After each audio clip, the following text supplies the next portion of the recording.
Hi, everybody. Welcome to another Sunday special edition of the Knock 'em Dead Comedy Show. We got a great one for you today. Very special guest, Bill Smitrovich. If you don't know who that is, that's impossible. You know who that is. I'm going to show you his picture. Right there. Bill Smitrovich, the TV show Life Goes On, Crime Story, going back to the 80s. More recently in the 90s, Independence Day. In the 2000s, he was on The West Wing. He's been in a ton of movies, TV, theater. He's been all over the place. You recognize him. I know you do. He's our guest today. We're going to be talking to Bill in a minute. I'm wearing my Mets jersey because Bill is a big Mets fan, just like myself, so I figure this is a nice way to kick it off and break the ice. So welcome to the Knock 'em Dead Comedy Show, coming at you from the legendary Governor's Comedy Club on Gov's Comedy Club Podcast, Facebook and YouTube. Wherever you watch the show, please share the link on all your socials. Please follow the channel and subscribe. Do all that social media stuff. We really appreciate it. We appreciate you guys watching today. Again, very special show. I've been a fan of Bill Smitrovich for a very long time. Not a household name, not a leading man, but again, has been in everything. And just a fantastic actor. I've always enjoyed his work, so this is a big thrill for me. So let's get right into this. Bill Smitrovich is here, ladies and gentlemen. Hello there. There you are. I can hear you. Excellent. I love the shirt, baby. Just for you. Just for you. I love it. Yep. We got swept. I can't believe we got swept by the Tampa Bay Rays. Uh-huh. Yeah. I'm with you. That was sick. but still, compared to the whole year, it's not bad. Hey, man. Yeah, the only team with a better record than us is Detroit, believe it or not. Right. I I can't believe that. Yeah. But better than LA and Atlanta, which is nice. Yeah, better than Atlanta. Very nice. I'm getting a little worried though. This weekend the pitching was just atrocious. I hope they're not tiring out already. Yeah, I know. We lost Kodai, and that's rough. And when is Manaya's? What the hell's his name again? Yeah, Manaya. Yeah. Yeah, Manaya. When is he coming back? And we got another guy that's trying to come back. Maybe, I don't know. There's one guy in the minors that's throwing it pretty good. Okay. I forget his name offhand. But anyway, the Met game I went to with my son. Yeah. Oh, man. At L.A., that was the first game, the extra inning game where the Dodgers tied it up, and then we won it in the 10th. Right. After they had scored, by the way. Right. In the top of the 10th. What a game that was. That whole series was fantastic. Yeah, it really was. It really was. I had two people. I'm wearing my Lindor shirt, my NYC road stuff. And, then two people came at about the first inning. They sat down in front of us, and they're both wearing Lindor jerseys. Oh, nice. Couldn't have been better. Yeah, I was going to ask if people, even recognize you, but then they get mad at you for wearing New York stuff. But yeah, I guess it works out. At the end of the game, when Lindor I think he led off with a home run. Right. I stood up and I had my Met pants on. Just, long pants and Mets all over it.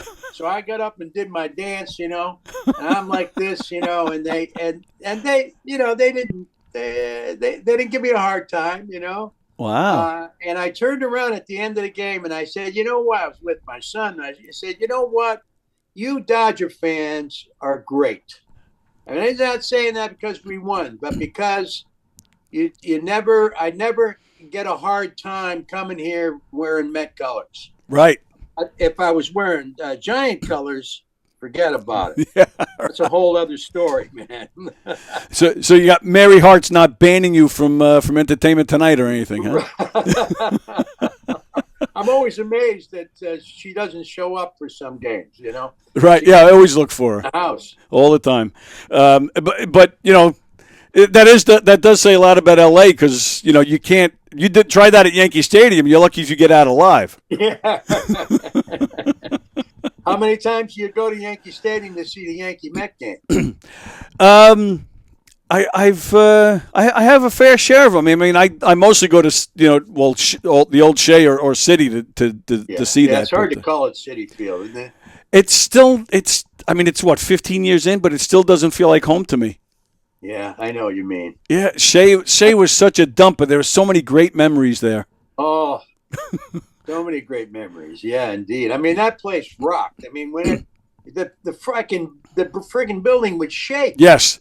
Oh yeah, guys like me, I'm always on the upper deck. And if you're especially in the lower seats of the upper deck, you would actually feel it. It was it was crazy, but you didn't move. You stayed there. It's crazy, absolutely crazy. Yeah, when I was in New York, I lived there for a long time, and we bought I think 6 of us chipped in for a 4-person box. Nice. And we were in the second, the reserve section. Right. And that was in 1983. Okay. So they were losing 90 games a year, right? But that's the year they brought Seaver back, so you didn't mind. Yeah, right. So we kept buying our season passes. I forget what we paid for them, but in the second year, they came to us and offered us loge. Okay. And we were sitting in loge just above the press level, looking down the right field line. And we could see line to line. And right field line in 1986, when it happened, right? Unbelievable. So and I looked, I could see inside one of the press boxes, and I could see they had a picture of the Boston Red Sox bench, and they replayed this clip when it happened. Wow. And to a man sitting on the bench, they went like this. And I knew it was over. Yeah, right. I mean, and they split us up that year. They gave us tickets to the World Series for every game, but not our seats for every game. Right. We got our seats for 4 of the games or 3 of the half of the game, whatever. Our Game 7 seats were, sky high. Yeah, up right. In the right field bleachers. Right field upper deck, and it was October and it was cold. Oh yeah, windy. And I said, "No, I ain't coming out here, man. We got this one already." And I felt we had it won when that happened. Right. And my friend and I, we watched it in his place. And even when they went ahead, I said, we got this. We got this. Right. That's the thing. People seem to forget that Game 7, that Boston was actually up by 3 runs. That's right. Because like you said, we just felt it. You just knew it was going to happen. Yeah. Yeah. Yeah. It was great, man. Those were magical years. Years. Absolutely. So much fun. What is your logo saying at the back? Government radio or what? All I can see is GOV. Oh, okay. Yeah, it's oh, right. Yeah, it says Governor's Radio.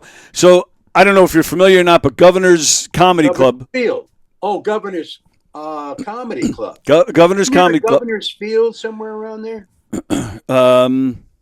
Governor's Maybe Field. I'm thinking of that field outside of Yankee Stadium where they had all the baseball fields. Oh, yeah, there's I think you're right. I think there is a Governor's Field over that way. I think you're right about that. Now, Governor's Comedy Club is on Long Island. It's a famous comedy club, in the comedy world. This is where Eddie Murphy started. Jackie the Joke Man, I don't know if you know who that is. He was on Howard Stern during Howard's height. I did a movie with Uncle Floyd. Okay. Yeah, he was a New Jersey guy, but yeah, right. Kevin James used to perform here a lot before he was big. Adam Ferrara, a lot of those guys. Rob Bartlett, who used to be on Imus's show. So it's just They built this studio probably about 10 years ago or so. I've been running it for seven years, and just thought it'd be fun to have a chance to speak with you. Cool, man. Yeah. Are you a stand-up guy? I I'm not saying you're not a stand-up guy. But you're a stand-up yeah, that's a matter of opinion, I guess. Yeah. Yeah, right. I jump in it a little bit. I do more local acting, but yeah, I jump on stage once in a while and do some stand up, and I MC a lot, hosting the shows and stuff. So it's a fun place. A lot of great energy comes through here, and Yeah, Louis C.K. still comes here on occasion when he's trying new stuff, and he's funny. he's great, and Yeah. Dice still comes here to try new stuff. So Oh my God! yeah, oh yeah, Andrew Dice Clay, forget about it. oh We yeah. did Crime Story together, Oh, is that right? He was on that? Yeah, he was on Crime Story for a while. Oh, I don't. And, He's a great that actor. He was doing the dick jokes and really obscene kind of stuff. That's him. He was wacky, man. And he was even too abhorrent for me. And I'm from Bridgeport, Connecticut, so you know where that lies. You're right. Yeah, but he's actually Dice. He's actually a great actor. I think he's done some good work. Yeah. All right, moving on. But that's actually one of the reasons why I wanted to. I was looking forward to speaking with you, because you, in my opinion, you're in a certain class of guys: Tom Hanks, Michael Keaton, Kevin Pollak, John Goodman, Gene Hackman, and you. I mean, you guys. Forget it. But to me, that's a great group, and you're a part of that. Thank you very much. Oh, my pleasure. That's high praise, man. Well, yeah, but that's why one of the reasons why I was looking forward to speaking with you, because Thank you. You guys have this knack of playing a variety of roles, but but in my opinion, the hardest roles to play are like when you have to play a normal person, like when you played the father in Life Goes On, a guy that doesn't really have any quirks or anything going on, just a normal everyday guy. But you and the names I mentioned, you guys seem to be able to play any kind of role. Thank you. It almost looks effortlessly, but obviously it's not. But when you play those types of roles, the everyday regular guy, you guys nail it. You make us feel like we know you guys, but yet you do it almost in a different way every single time you play them. I appreciate that. Yeah. I played a lot of generals, and I feel like each one of those generals is a unique character. Right. Yeah. They're not the same. They wear the same uniform, just like every other soldier, but everybody inside that uniform is not the same. Right.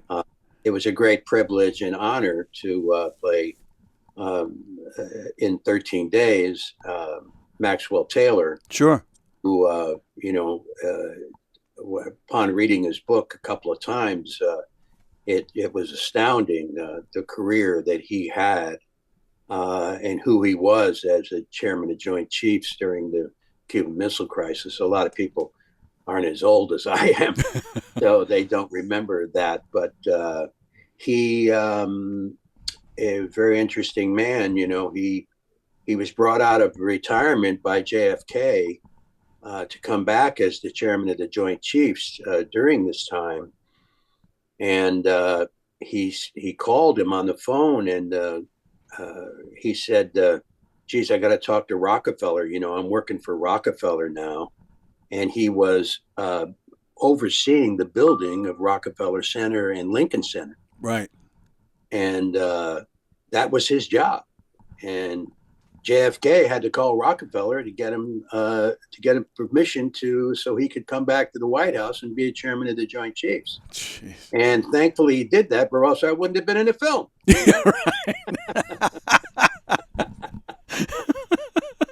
But that was great. And then to Air Force One was another guy, altogether. But I remember working with Glenn Close, who was great, and my buddy Garrett Spencer Garrett, excuse me. and still good friends to this day. Nice. And I remember Glenn just had a baby, and she was like 2 years old or something like that. And I said, "Geez, Glenn, and my babies were already kind of in their seventh or 7 or 9, 10, 7, 10, something like that." And we used to listen to these Woody Guthrie children's songs. Oh, wow. And they were absolutely wonderful. And I had a cassette of these children's songs. One of the songs was "Don't you push me, push me, push me, don't you push me down, don't you push me, to push me," and things like that. It was really playful, and but it had this wonderful message of character. Okay. Yeah. Wonderful character and standing up for yourself and being friendly and being kind. And so I said, I want to give you this cassette, and I want to share it with you. You share it with your children. And she was so thankful, and she wrote me this lovely letter, and then she sent. I'm Polish. And I said, you got to visit this butcher shop down the Lower East Side. They have the best ham, homemade kielbasa, just terrific. So I guess it was about a month later, she sends me a ham in the mail. Oh, wow. And from one actor to another, that's the perfect gift, the ham. Right. So, and I remember fondly, Gunter, he said, I need something here to fill in the space here. I can see the editing that I'm going to need. I'm going to need a line, some kind of line. I don't know what. He said. So I said, well, I got a line. I don't know if you want to use it or not, but I said, we'll get the president's baseball glove back and catch with this guy's balls. And he said, yeah, we'll use it. Yeah, okay. That's all he said. So I didn't share. I didn't turn to somebody and say, it was just a one shot, and I wanted to get it done for him, and do it. So we threw that ad lib into the film, and you got to be mindful to catch that line, Right. When people watch Air Force One, they'll catch it, but I thought it was a pretty good line. This is exactly why I wanted to talk to you. I love hearing little stories like that, man. That's fantastic. Yeah. That's great. Yeah.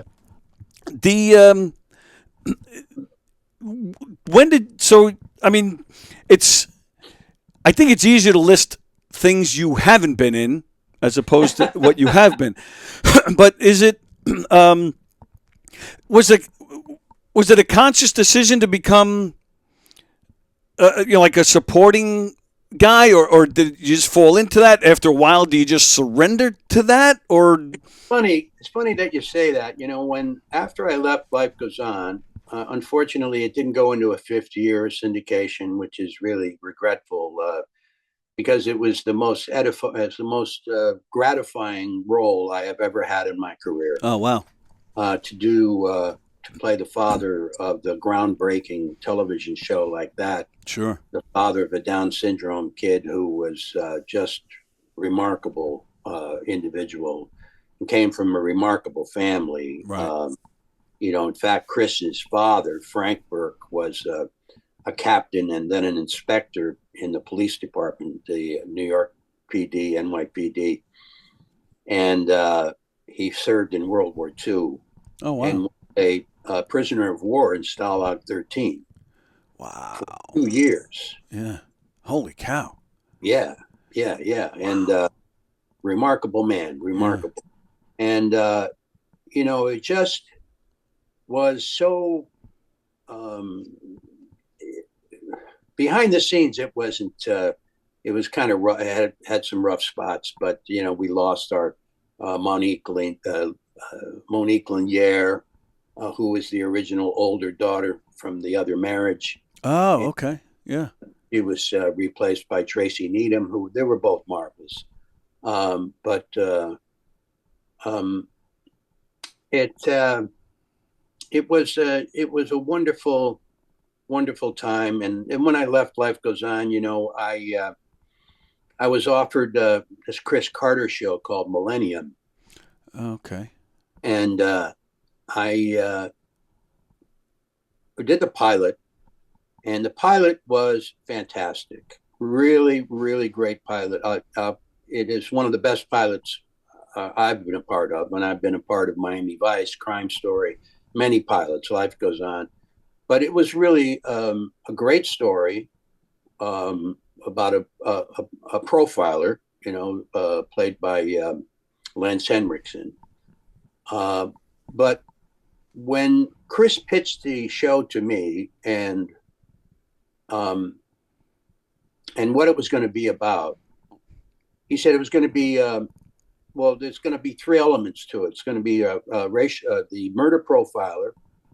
There's going to be the criminology of the crime, and the social work that's connected to the victims of the crime.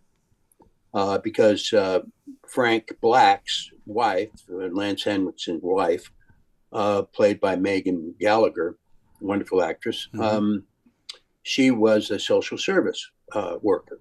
So it was supposed to be a kind of a triad look at not only the event of the murder, but the aftermath and the finding, the police work that went behind that, not just, the profiler comes in and points the guy out.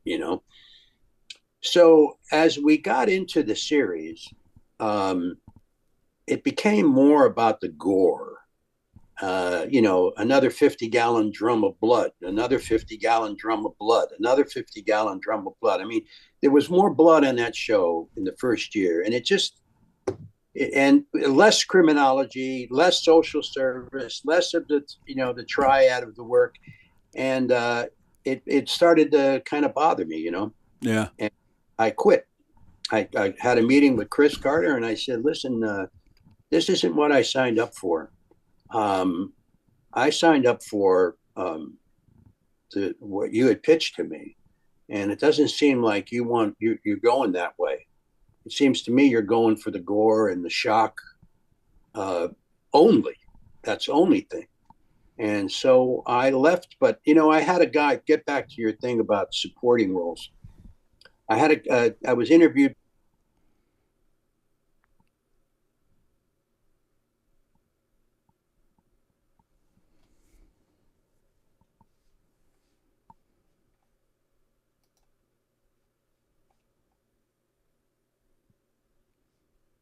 And he interviewed me. He says, "How does it feel not to be a lead actor anymore, but a supporting actor?" And I was kind of taken aback, and I said, I don't look at my roles like that. I don't look at them like leading man, supporting, leading man. It's acting, and it's all supported. To me, every character I play I'm supporting something. I'm not leading the way. And, Lance had more of I'm the lead, I'm the lead. Anyway, I won't get into that, but it was disturbing, Yeah. So he said, "Okay, if you want it off the show, we'll get you off the show." So my last episode, they in the script, they slit my throat and hung me in Frank's basement.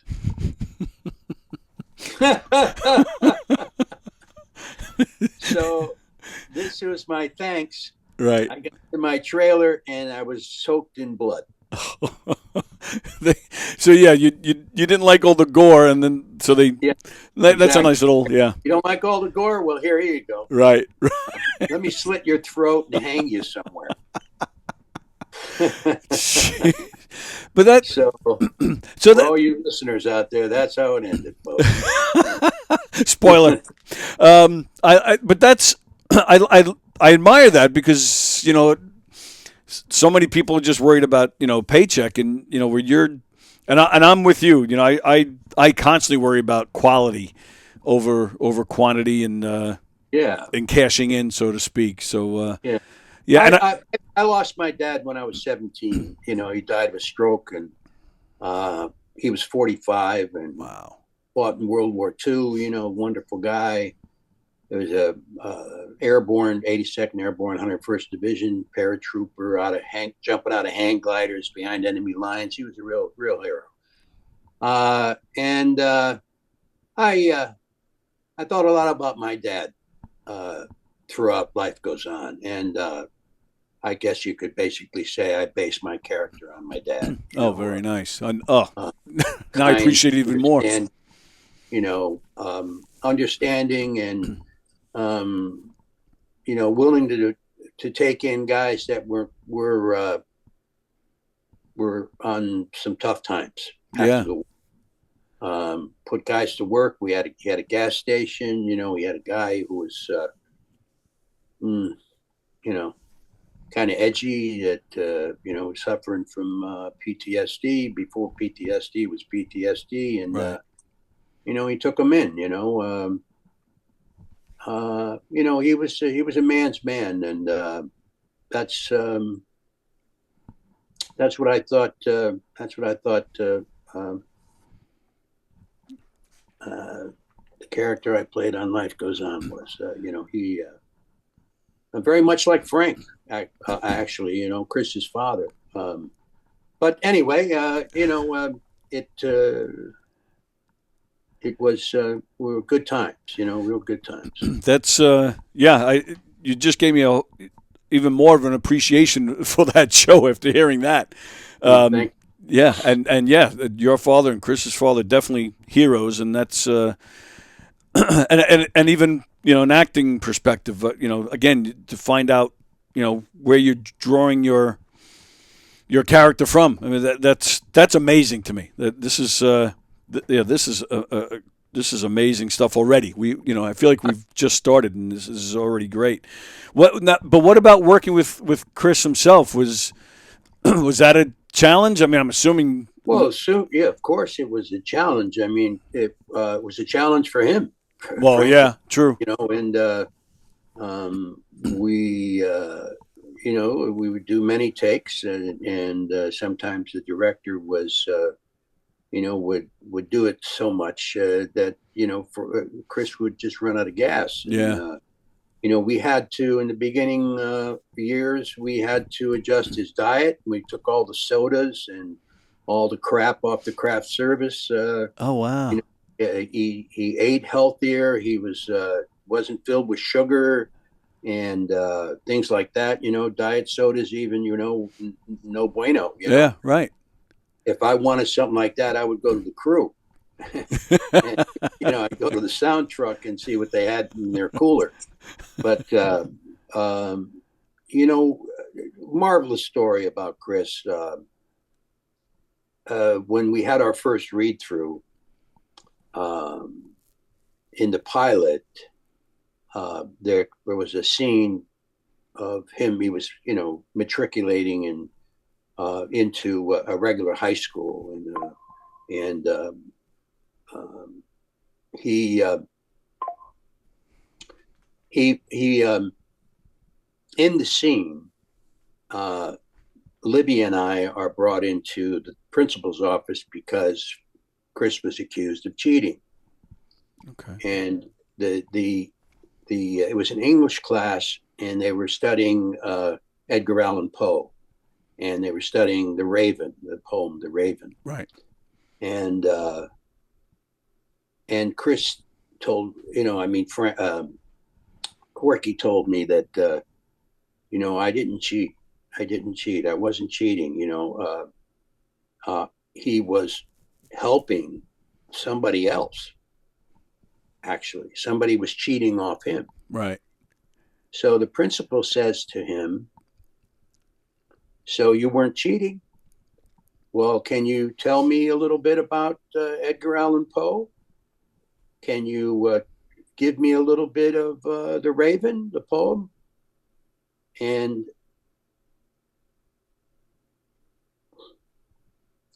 Chris closes his script,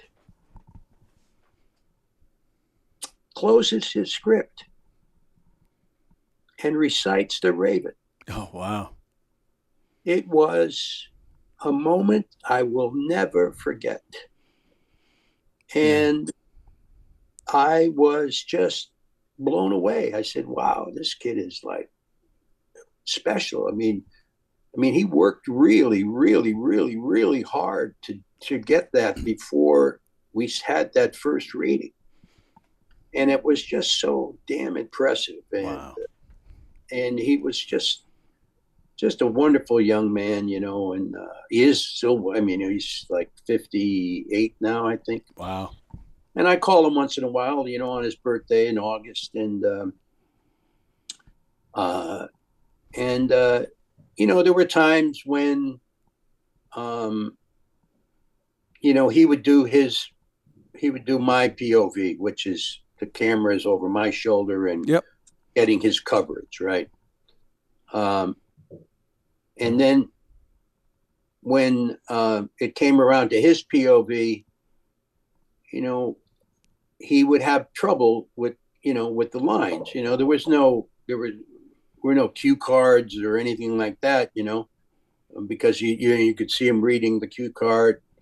So I just said, listen, let Chris go home and put a C stand, which is a sentry stand, the thing put the lights and gear into. And I said, get a C stand over here, put a tennis ball on. Just give me an eye line. And I'll do my coverage that way. And Chris can go home. Yeah. And we did my coverage like that for, a couple of years until he had really developed into, as I like to say, he was an actor he was an actor with Down syndrome he was a kid with Down syndrome who wanted to be an actor.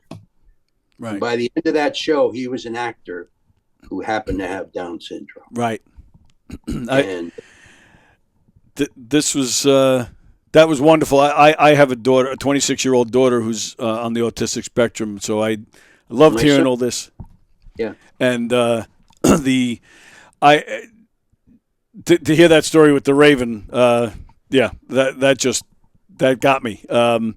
I truly believe there's a lot we can learn. We can be learning from them. Oh, most definitely. I mean, they're all about the love, man. It's I dare anyone to go to a Special Olympics event, yes, and not walk away feeling better as right. a person, more richer, for the experience. I mean, it's absolutely incredible. My regret was, I was into the Special Olympics, and I had a golf tournament that I sponsored during Life Goes On with supported Down syndrome of LA. Oh, very nice. Tim Shriver, who was the president of the Special Olympics for a long time, maybe still is, but he's a Connecticut guy. And he invited me to his office to talk to him. And I went and visited with Tim, and he said, the International Special Olympics is going to be held in Connecticut this summer. And I'd like you to be on the board. And said, hey, I'm down. I'm in. And I couldn't wait for the event to come and, to be a part of this, international event. Yeah. But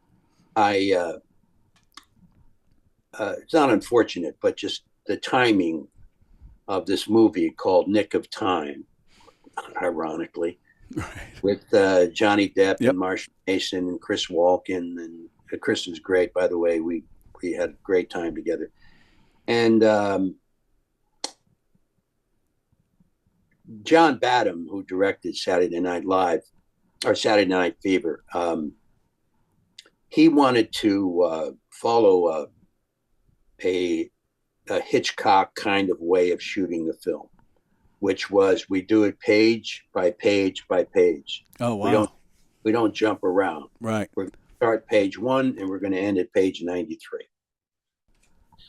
Well, that prevented me from going to the games. Okay. We had to stay in this hotel in downtown Los Angeles, and I was prevented from traveling because of that film. So it was unfortunate, and but work is work, right? And Yeah, absolutely. it was. I was really honored to be a part of it in absentia, Right. But anyway, it's had some good times, real good times then. And Oh, absolutely. I mean, it's. Do you ever? I mean, talking about Life Goes On with Patty Lupone. We talk about Glenn Close. You mentioned Air Force One, Harrison Ford. I know you've worked with Danny Glover. I mean, yeah. Are those pinch yourself moments, or do you get intimidated working with names, or you're just No, I'm just thrilled. doing your thing? I'm thrilled. I mean, when you're working with people like that, when you're throwing the ball around, they're going to catch it. Yeah, true. That's why they call them plays. Right. That's what we do. We play, and I was, I was incredibly fortunate. After I left graduate school at Smith College in Northampton, Massachusetts, it was the second year they allowed men into the graduate program in the theater department because they didn't have enough men for the male roles. They were using a lot of Amherst students, and Okay. they needed other older men to play the characters in their plays. So they opened up. The graduate department, and a buddy of mine, a fraternity buddy of mine, actually, was in the first year of that program, and he called me and he said, you ought to come and audition. And I had just done Lenny and Of Mice and Men. Oh, wow. My breakthrough, it was my epiphany as an actor to understand that this is what I could do in college. And my minor was special education. So when I read this play, it blew my mind. I mean, first time I'd ever wept at a piece of literature in my life. Yeah. And so he said, I said, I don't have the grades for Smith College. I mean, that's it's like high stuff, man. And he said, no, you don't need, you just got to come and audition. So I went and auditioned, and one of the things I did was Lenny, and they gave me a full scholarship and a $2,000 a year stipend, and wow. I was in heaven. I bet. In heaven, and I got my master's then, and I formed a little theater company with some friends, or I was part of it, not formed by me, but formed by Roy Faudrey and Sheena C., who then became members of the performance group, the Worcester Group Performance Garage. Okay. With members like Willem Dafoe and Spalding Gray. Oh, wow. That, So I stayed in Northampton for, I don't know, 3 years after graduate school. I just loved it there, had a great time, had made good friends, and had such great times with what our theater company was called the No Theater Company. Not like the Japanese NOH, but we had no theater. So we would call ourselves the No Theater, and we did Chekhov's short stories into plays, and we did a lot of original stuff. And one of the original things we did was a pulp novel that Roy had found called The Elephant Man. Oh, wow. And this was before Bernard Pomerantz had written the play. And we took our production, which was absolutely magical. It was just wonderful because we all played the Elephant Man at one time or another during the play, which in itself is a statement. And because we're all different sizes, so the Elephant Man changed. Oh, wow. And things. And and genders, and um, so we were invited to take it into the Performance Garage, Worcester Group on Worcester Street in New York, in Soho, and I was teaching part time at UMass Amherst and bartending, and so I said, well, if I'm going to do this professionally, I guess now's the time. I'll give it 10 years, and if nothing happens in 10 years, I'll come back here and live in Northampton. So I moved to Northampton, got a fourth floor walk up on 30th Street and 2nd Avenue, and with my girlfriend, and I started the acting classes with Jack Garfine at the Harold Klorman Actors and Directors Lab on 42nd Street. And I'm trying to think of an actress that was in the class. She did China Beach and several other shows. Was that Dana Delaney? Dana Delaney, Yeah. right? Dana Delaney. She was in the class. Oh, wow. So Jack Garfine, who worked with Stella Adler and knew Harold Klorman, and was a wonderful film director and a theater director. He took a liking to me and Dana, and he was producing a play at the time by Arthur Miller, and it was called The American Clock. It was about the Depression in America in 1929. Right. And it was the 50th. It was like the 50th anniversary of the Depression. And so he said, I want you to audition. And he gave Dana and I the opportunity to go and audition. Wow. And Arthur was there. And Dan Sullivan, who was a renowned, marvelous director and was the artistic director of Seattle Repertory Company in Seattle, Washington, where wonderful. I've done other plays there as well. And so I auditioned, and they handed me the script for the sides for the lead. Wow. And I was, I mean, come on. I mean, I was just got into town like a year and a half or something like that. Right. 2 years. And I was just blown away, and just loved the opportunity. And I went and auditioned, and they offered me not the lead, but they offered me assistant stage manager. Oh. And to understudy all the male roles in the show. Right? Okay. There were 7 actors, male actors in the show, one of which was J.T. Walsh. Oh, wow. And several of these actors played different characters. So opening night came, and we were at the Spoleto Festival in Charleston, South Carolina. And Peter Evans, who was playing the part of Lee Baum, who was the son of the family that had a lot of money and then didn't have any money. We were broke for the Depression. They went bankrupt.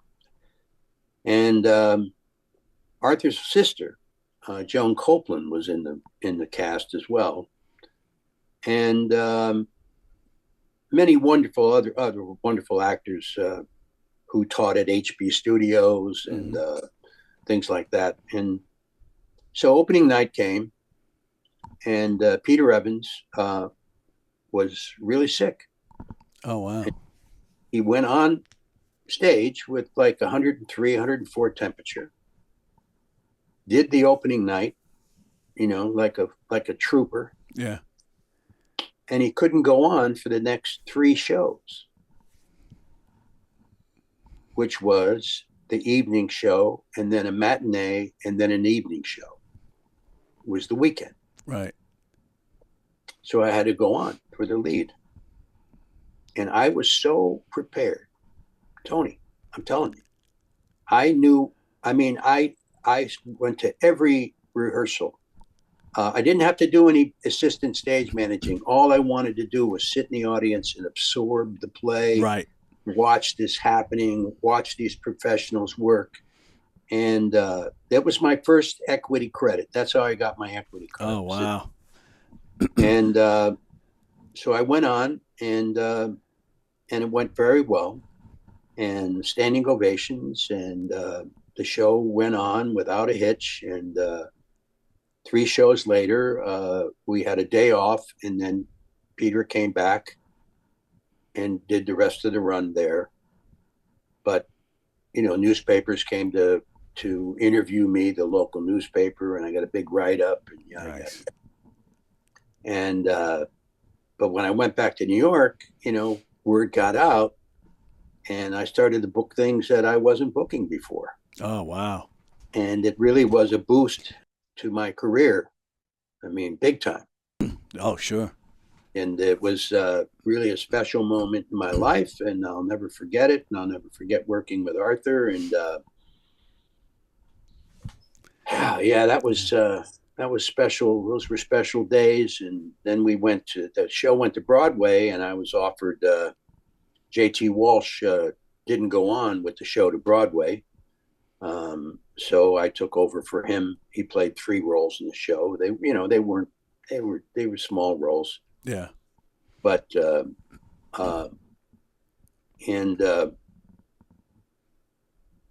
unfortunately, when we were out of town in Baltimore at the Mechanic Theater, it was a big house, and it was too big for this show. It was more of like a big musical show, kind of auditorium. And Frank Rich at the time was the New York Times theater critic, and he came to see the show at Spoleto that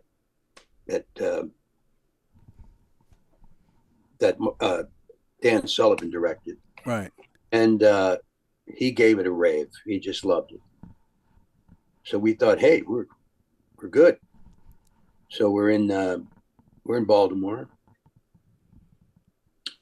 doing the out of town shows before we go to Broadway. Had the theater set up, where we're going, everything. And Dan and Arthur had some artistic differences of opinion, and Dan quit the show. Oh, wow. I was shocked. I mean, for a director to leave a Arthur Miller play, it must have been a major disagreement. Right.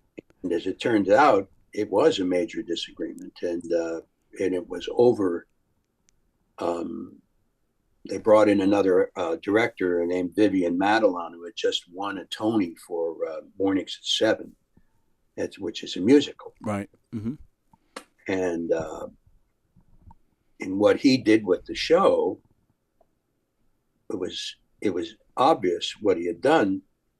Instead of the show being about the Depression, it became more about the family. And Arthur Miller is renowned for family dramas. Right. I mean, that's all, all he wrote was about family. The Price, Death of a Salesman, View from the Bridge. Yep. You name it. Yeah. So Dan had a big problem with that. And he said, this show shouldn't be about the family. So Vivian made it about the family. And we got killed. Oh, really? We closed in 13 shows. Oh, wow. Yeah. I remember that day. The producer came on stage in her mink stole, mink coat, and said, "I'm sorry to say that we must close the show. It breaks my heart," and yada, yada, yada, yada. And they put the notice up on the board, and it was over. And but it was a glorious time. At And any rate. but it was but but at that point you had already popped, so to speak. So your name was already out there. So Yeah, somewhat. I mean, yeah. not. I mean, I wasn't. They weren't throwing scripts at me, or but I did a lot of what happened um, after that was I did a lot of new plays. Went to Actors Theater Louisville, which Mm-hmm. had the Humana Festival, which was a highly respected and renowned festival of new plays. Right. And I did a play called Food from Trash, and I played a garbage man, and his name was Sudden Pissanger. Oh my goodness. Yeah, and he was the lead of this play, and it was an incredible production. We did it in we didn't even do it in the theater. We did it in a warehouse, Oh wow. and we had real cars, and we had a dump truck. I mean, a garbage truck that I was thrown into the back of by the guy who transformed me, who was my Zen master. He was an Indian named Running Joke, and he was a wonderful playwright. This guy was Gary Leon Hill, was a poet from Indiana.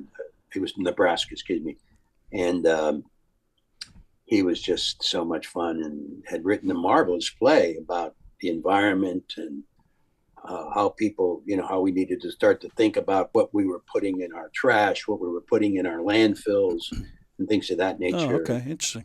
I thought we were going to, and the playbill was a newspaper, was on newspaper pulp. Right. It had the cast list and a lot of the dot, and they took and they bunched it up into balls and threw it in the garbage cans. That's fantastic. And people would come in and they had to reach into the garbage can to grab the playbill. And then they had to open it up and spread it out and Right. read it, right? So it was a marvelous time. They made it a special kind of garbage truck that I was thrown into. And when I was in there and the garbage truck was going through its process, I was doing a quick change with the dressers inside the garbage truck. Were putting these tattered clothes on me and the jeans and a shirt with all kinds of rips in it, like I'd been through a real experience, a real Yeah. hell, and I had blood, and I came out and I was transformed. I was enlightened. I had an epiphany about what I was doing in my life. And it was a marvelous moment. It was just a marvelous moment. And I thought we were going to go to Central Park with the show. Frankly, I thought it was perfect for an outdoor drama like that. But it didn't go anywhere, unfortunately. But it had a marvelous cast, and playwrights were in the play as actors, and. Mm-hmm. Wonderful. John Peelmeyer wrote Agnes of God was in it. Oh wow. Uh, Robert Schenken, who wrote a Pulitzer Prize winning play years later. So John Jory, who was Victor Jory, I don't know if you remember, Victor Jory was the detective on Fugitive, the TV show The Fugitive. Right. Okay. Are you old enough to remember the Fugitive TV show? Some reruns. Okay, so he was an actor, and his son he was the artistic director of Actors Theater. And after the play was over, he says, let's meet for a drink at the bar at Actors Theater. They had a club there, and a little bar down below the theater. And we sat down, we had a couple of drinks, and he said, so Bill, what do you want to do?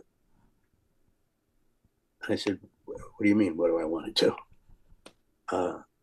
He said, well, what do you want to do next? What would you like to do? What role would you like to play? What plays would you like to do? Because they had a repertory company. Right. as well, when the festival wasn't going on. And I said, gee, I love Chekhov. I would love to do more Chekhov plays.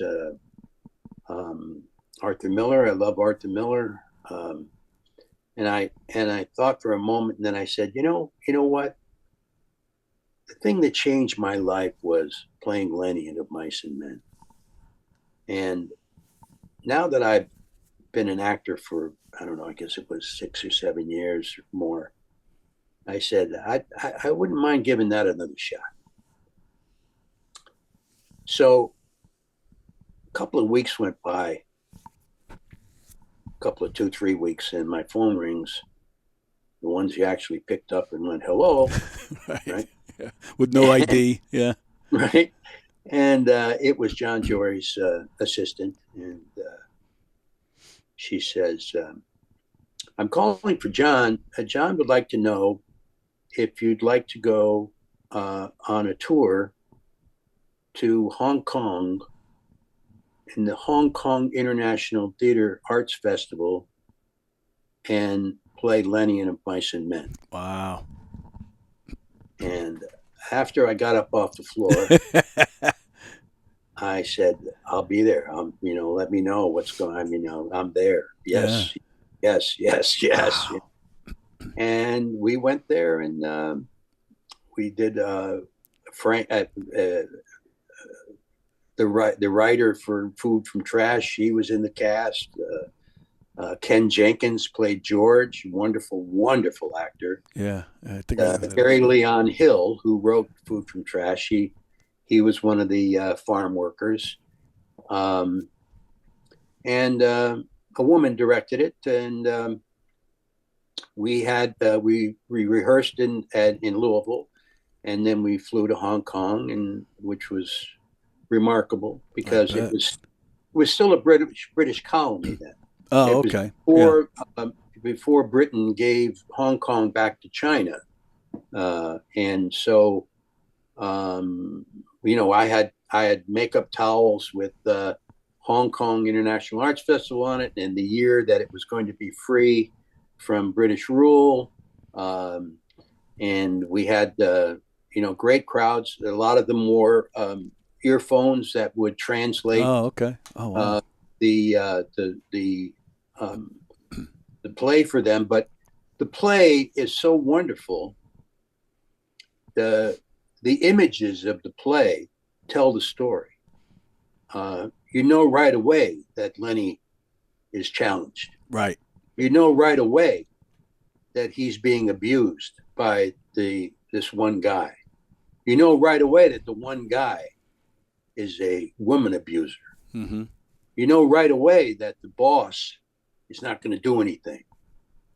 Right away that George has been walking with Lenny and doing, farm work with this guy for a long time and suffering because of it. And Lenny was going to suffer because in the play, he chokes and kills the abused woman who was a flirt. Right. And she was seducing Lenny in the play. Well, the first time I read this play, I'd never read the play before, when I was in college. I'd never read George Steinbeck, tell you the truth. I wasn't a big reader. Right, yeah. They gave me the play, and I went down the end of a hallway, quiet, started reading the play, and it was the first time in my life that I had ever wept at a piece of literature. I mean, I actually was emotionally just overwrought almost. And I went and auditioned, and I'm in the middle of an audition, and I'm into it. I am into it.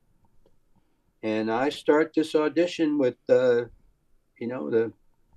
Curly's wife playing this actress that was in the theater department. And we had a guest director from this wonderful local theater in Stamford, Connecticut. And he was guest directing the play.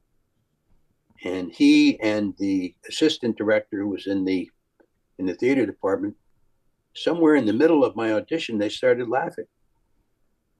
And I stopped and I said, I was so emotional. I said, how dare you? How fucking dare you laugh at this character? You're gonna direct this play and you're laughing at this character? Oh, wow.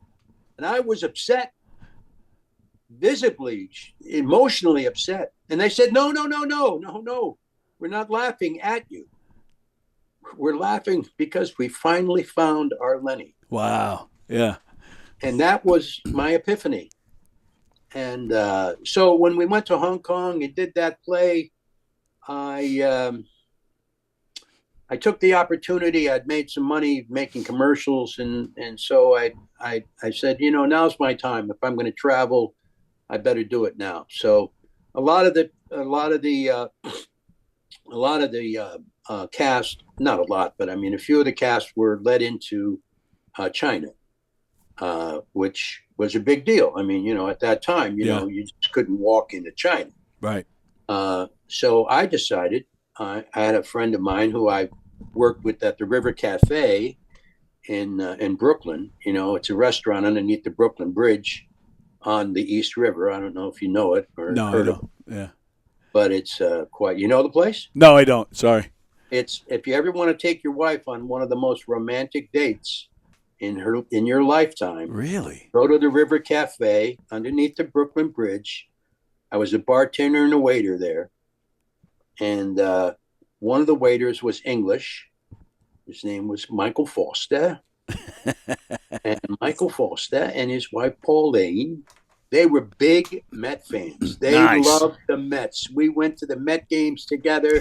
Paulina she loved the Mets. It was just so great, and I loved them. They were wonderful, and they were teachers who taught English as a second language, and they went to Japan to live. Oh, so wow. I said, I'll go visit Michael and Pauline. So I did that, and I spent like 3 weeks in Japan, and I went to Roppongi, which was the jazz, like the Greenwich Village of Tokyo. Right. Had a lot of jazz clubs, and it's funny to watch these Japanese guys sing these English songs, American songs, rock and roll and stuff. But I happened to walk into the Mikado, which was a famous lounge in Tokyo during the war. It was a big deal, the Mikado Lounge. Right. And so I walk in, and a piano player is playing, and beautiful, beautiful piano player. And I looked, and you're not going to believe his name was Richard Kimball. Right? Yeah. What was the fugitive's name? Yeah, that's it. That's why I laughed. Yeah. Well, Richard Kimball was one of the pianists at the River Cafe. Him and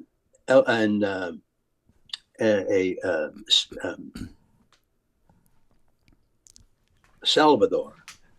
Salvador was a composer, writer, beautiful piano player. Wrote the Broadway play Brazil, and Dom Salvador.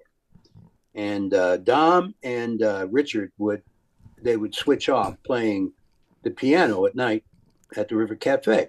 Which makes sense because the one-armed man can't do it. Yeah, right. Good one. Very good. Very good. Thank you. So I couldn't believe it. There was Richard, and I'm in friggin' Japan. Yeah, right. Tokyo. And so we hit the town. We went to Roppongi, and we had just a great time visiting all the jazz clubs. And he played the piano for Vivian Lord, who was a jazz vocalist, and many records. But I was just blown away by that coincidence. And even Michael and Pauline didn't know that Richard was playing at the Mikado. Yeah. Their mind was blown as well. But it was, it was was magical. It was absolutely magical. And that's what it's all about. You know, right? Enjoying the whole journey of the whole thing. You know. yeah, yeah. I mean, And by the way, I came back. Before I left, I made the Miami Vice pilot. Oh, okay. So I had done the pilot, and I'm sleeping in my apartment in New York, and 2:00 in the morning, I get a call from two of the editors who got so much coke up their nose, and they were so excited. They're going, "Oh man, we're just cutting your scene. It's great. Your scene is great. It's unbelievable. You're gonna love it." And I never got to see it because I was in Japan. Oh wow! Hong Kong and Japan, right? So I come back from land in LaGuardia. I get JFK. I land in JFK, get in a taxi, and about halfway through the ride, the taxi cab driver keeps looking in the rearview mirror at me. This is when taxi cab drivers were, they could all speak English. Right. Yes. And he keeps looking at me, and I get to my destination, and he turns around to me. He says, "Hey, you're that bad guy on Miami Vice." And I went, "Holy shit. Yeah. What have I gotten myself into here?" But I managed to get a copy of it and watch it. And it was the beginning of a very long run for Miami Vice. And, unfortunately, I wasn't a part of the long run, but it was a great script. I was doing a play at Long Wharf Theater, and I said at that time all I wanted to do was theater and film. I was going to do television. Right.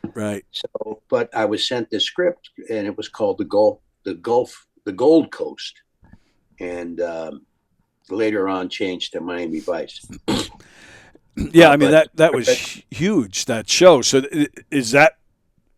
was that the beginning of you, not having to? That was a breakthrough for me, right, and a breakthrough for me to work with Michael Mann, because we did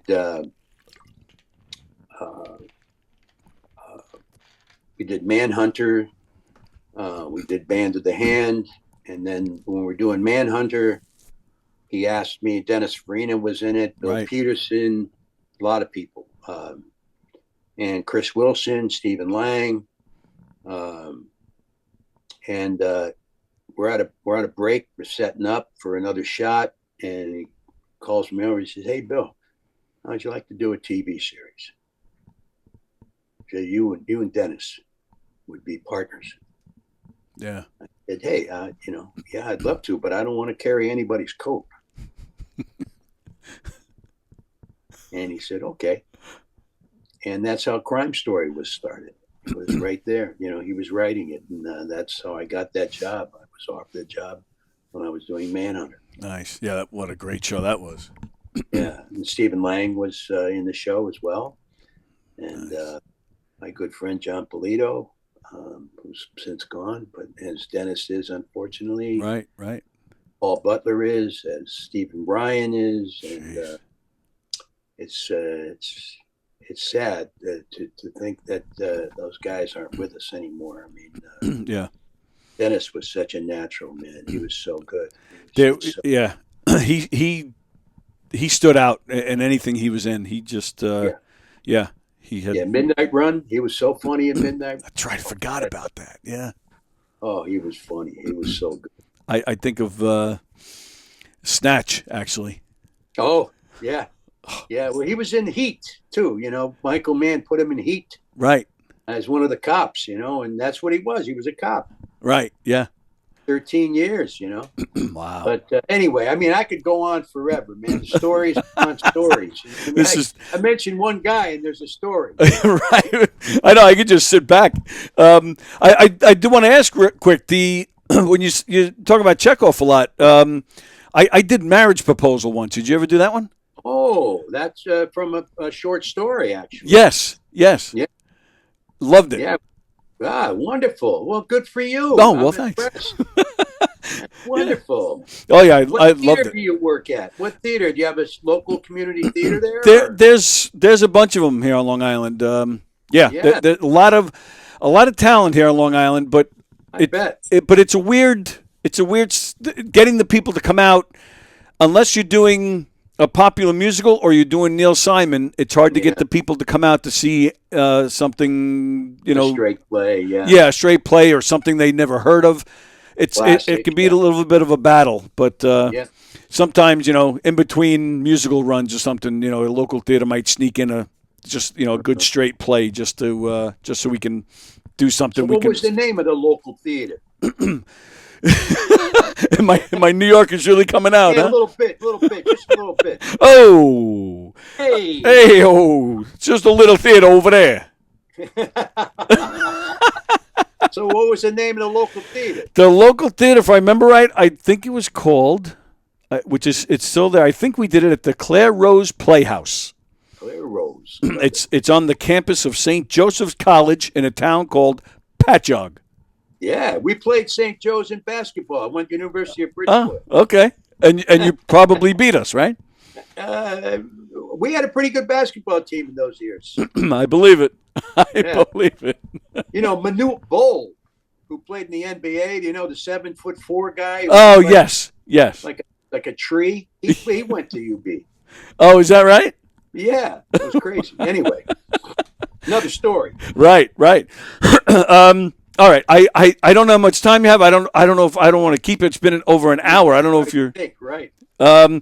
Your listeners are probably asleep by now. Hey, wake up! Absolutely not. I've been telling them like crazy how excited I am to get you on here. I did want to see if I can. I don't remember what it was from. What's it from? There's a clip of you singing "True Colors." What's that from? The old Cyndi Lauper song. I see your true colors shining through.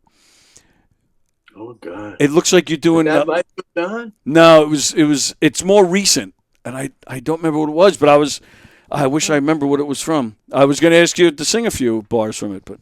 Oh my God! No, I'm only teasing. What's your?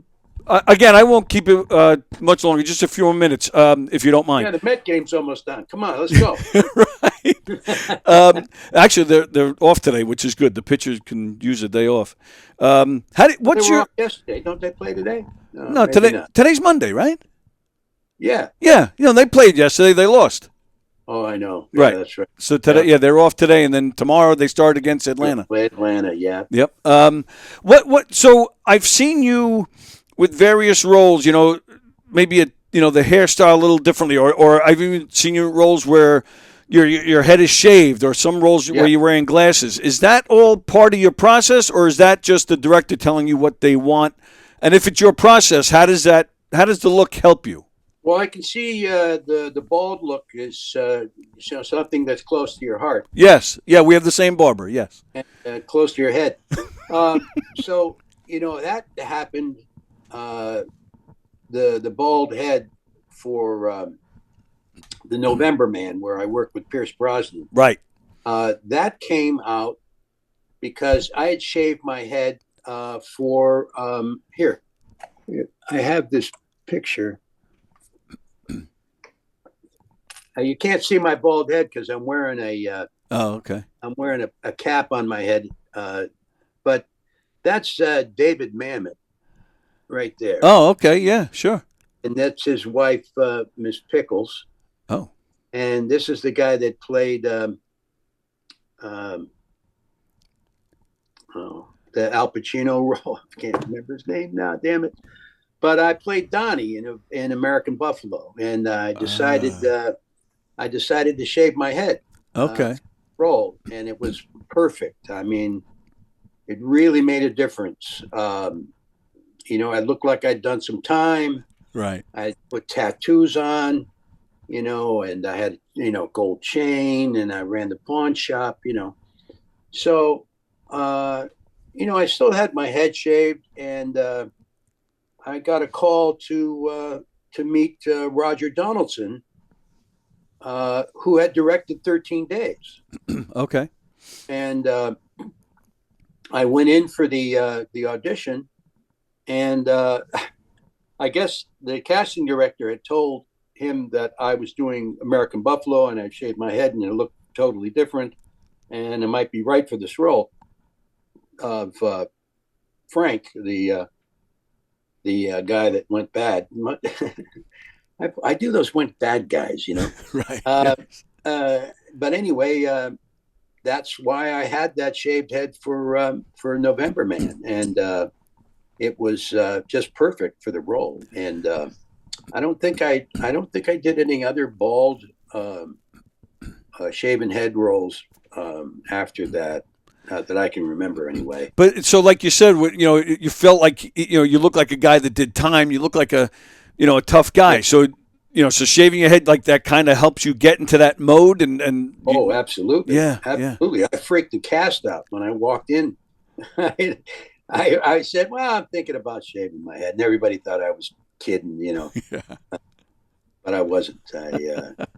I went for it, and it looked, it Worked. Yeah. The character just made so much sense. Yeah. Very nice. In fact, well, I got another story to tell about John Polito, but who understudied the original production of American Buffalo when Duvall did it on Broadway with Al Pacino. Right. Oh, okay. But the next time we talk, I'll tell you this. And I do hope there'll be a next time because I could do this. I could do this forever. This is really a thrill. Real quick, I saw a picture you posted recently of you and Mookie Wilson. What's the story behind that? Oh my goodness. Well, I'm at Charlotte, North Carolina. I'm at the airport, and I'm waiting in the waiting area. And there's Mookie Wilson. Oh, wow. And I said, "Fuck me. I gotta go over and absolutely." Oh, excuse my language, but man, I was just blown away. Right? That's me and Mookie right there. The Mookster, my favorite Met of all time. Oh yeah, absolutely. I remember he came up to bat. For some reason, I was sitting behind home plate, and he came up to bat, and my wife was with me, and she was pregnant with our first child at the time. I said, "Mookie, if you get a hit, I'm going to name my firstborn male child after you." And he stepped out of the box, and I thought he had heard me, and he got a little smile on his face, and he got back in. I don't know if he got a hit or not, but anyway, I told him that story, and I said, "You remember that, Mookie?" He said, "No, I don't remember that." But anyway, so there's Mookie Wilson. And sitting next to him is another, black man. And I thought it was his father or his uncle or something.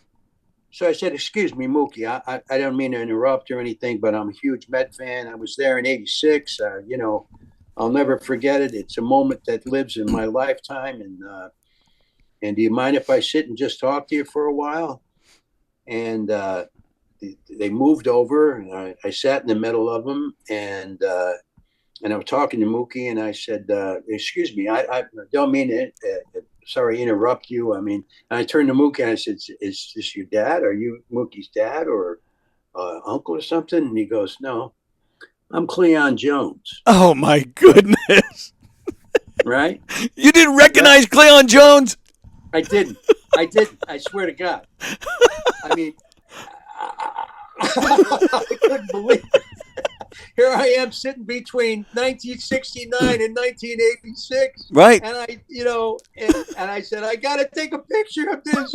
And thank God they had cameras then and phones and stuff. Wow. But I don't even know if that was I don't even know if that was a phone number. I mean, a cell phone at the time. I might have had a camera with me. Yeah. But oh my goodness! But I couldn't believe it. I mean, there was Cleon Jones, and they got a big kick out of that, man. Me calling him his father. and they didn't say something like, "I loved you on Independence Day." Like they didn't say anything like that. No, they didn't. They didn't recognize. I didn't even tell them I was an actor. Oh, okay. I just I'm a big fan. When I sat down and interviewed Mookie, I started it with.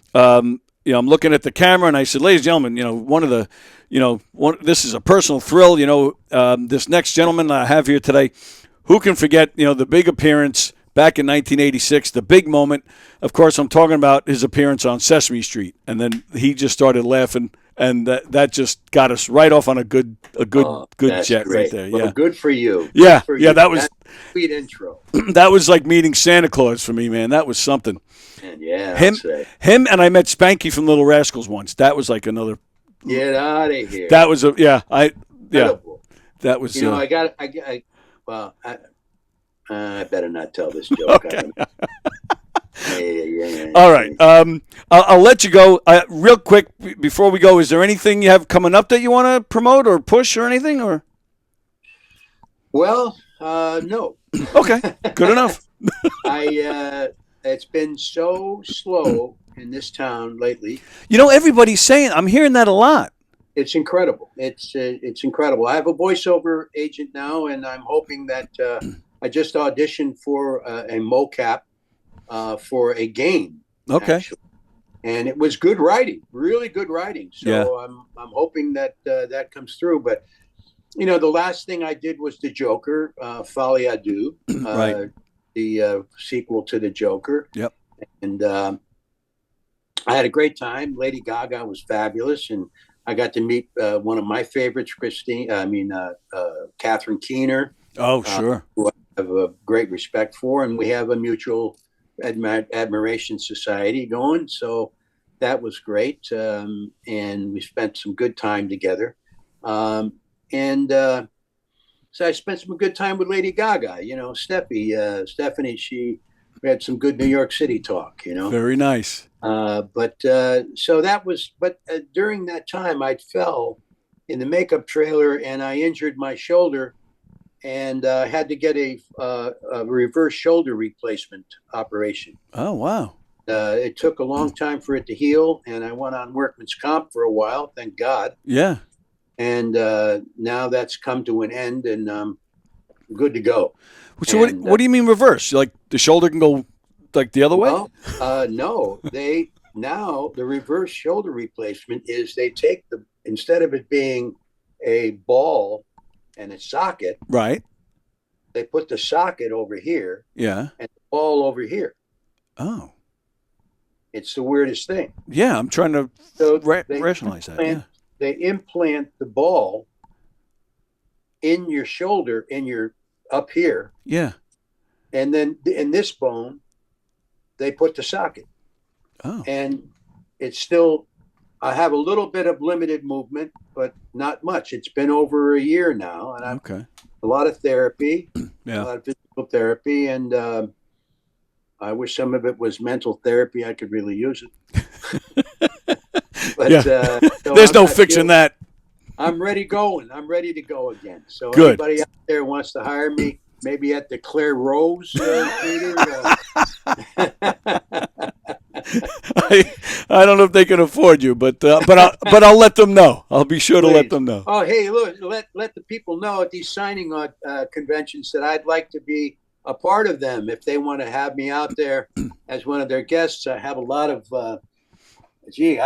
I'm going to one in Hollywood, the Hollywood show. This is from Nero Wolfe. Oh, that's cool. I did with Timothy Hutton and Maury Chaikin. Yep. And you'll get a kick out of this. This is the fail-safe production that we did. It was a live production. Yep, I remember that. Oh, you do? I do. It was live on CBS, right? Yeah, you're one of the 15 people who saw it, I think. Brian Dennehy grew up not too far from here. Right. Yeah, he's in the, Sam Elliott was great. We had a great time. George. Yeah, that's a great Norman cast. Lloyd, who was right here. Yep. He lived to be 105. Oh, my goodness. And we became great friends. And,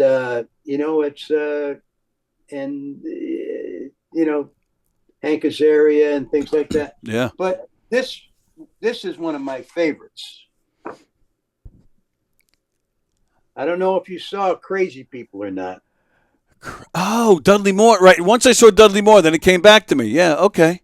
Yeah. Wow. I forgot about that movie. Okay. Yeah. That was a lot of fun. And I got stories to tell about that, but I can't now. I mean, I know you're running out of time, and so am I. But I love that Darth Vader chair you're sitting in. Right? looking at this chair this whole time, and I keep on thinking of Darth Vader. I don't know. This is, well, you talk about, getting a possible voiceover for a game. This is a gaming chair. I don't know why. It's a comedian that's kind of big on the scene. He used to have a show in here, and he's selling out comedy clubs. So when he started a show in here, this was one of his demands. It's a $350 chair.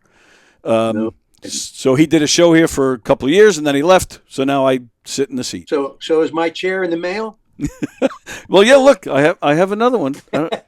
That's yours, but you have to come in here to try it first. Okay. So all right. Next time you're in New York. But yeah, would love to do this again sometime. Maybe when you have something to push or something. But this was a real personal thrill for me. Again, you're really. I think you're one of my favorite actors. So yeah, it was really that being in company that you put me in was yeah. It's an honor. And I meant it.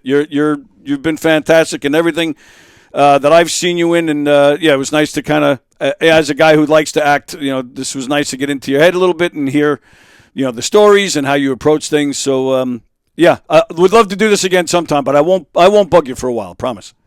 Well, anytime, Tony. Absolutely. You're good people, and I appreciate you and what you're doing, and you're living your dream in your heart and your spirit, and may God bless you, buddy. You too, Bill. Thank you very much, and let's go Mets. And pray for our country. Yes, of course, absolutely, always. Okay. All right, let's go Mets. Let's go Mets. Bill Smitrovich, thank you very much. This was great. Thank you. My pleasure. All right, I'll talk to you soon. Bye. Bye-bye. So there you have it, Bill Smitrovich. What a great guy. Nice guy, huh? Cool stories. I didn't even get to half of the questions I had for him.